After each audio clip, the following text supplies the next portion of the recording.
conscious to the last minute and peacefully passed without a struggle. The saintly life of Mrs. Wilson was a benediction to all who surrounded her.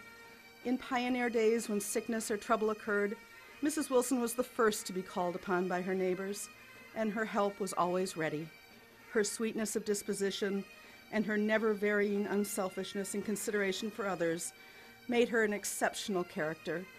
In the closing months of her life, when both sight and hearing were almost gone, the same sunny disposition remained, with never a murmur of complaint. A beautiful life has closed. The vacancy in the home she has left will never be filled. But beautiful memories are left as an inspiration to brighten the lives of those who loved her so, and who are cheered by the certainty she has now entered upon her reward. James, born 1844, died February 22nd, 1850. 6 years and 6 months. The Lord giveth, and the Lord has taken away. Blessed be the name of the Lord. The funeral was held at the residence of Mr. A.D. Stewart Monday afternoon at 2 o'clock. The house could not hold more than a third of those present. Shall we gather at the river, by the choir, the benediction by the minister, and amid tears and sobs, the great audience separated, leaving the silent sleeper to rest in that beautiful, quiet home by the side of kindred dust. Grace, daughter of S.S. and Jane Crandall, died June 16, 1875, aged 15 years, 7 months. At the residence of her parents near this village, Thursday morning, October 5th of consumption, Miss Helen Wilson, aged about 23 years, daughter of Mr. and Mrs. John Wilson. Miss Wilson was a most estimable lady, warmly loved and respected by all who knew her, and especially by the large circle of young friends in which she moved.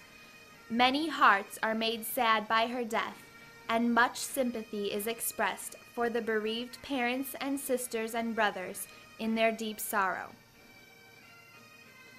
Edith died September 8th, 1885, aged 24 years, 2 months. One precious to our hearts has gone.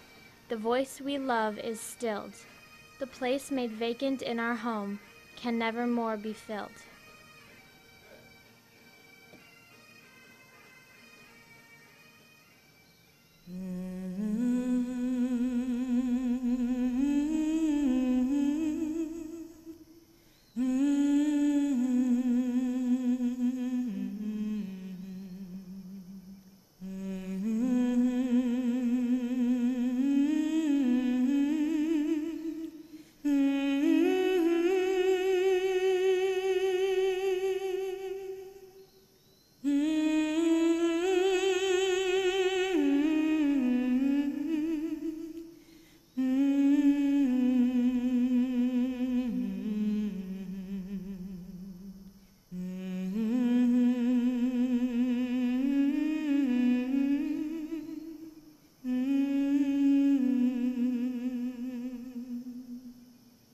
Well, I can't say that I've done much talking to anybody up here until recently that my son was buried up here. And so I talked to him a lot. John Justice Johnny Weiland, age 12, passed from his life at his home in Woodstock, Illinois. He was surrounded with love by his family and friends and into the arms of God. His pal Rosie, his uncle's dog, stayed by his side and gave him so much comfort. He was born July 21st, 1989. He enjoyed fishing, riding his go-kart, playing pool with the big guys, and best of all, bow hunting with his dad. Last year, he got his first deer on his grandparents' farm. Behind the Wilson farm is a beautiful woods. A meandering path through the woods skirts an old Scottish cemetery shaded by lovely evergreens.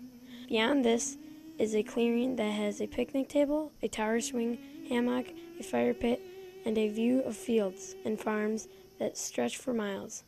This is Johnny's most favorite place ever.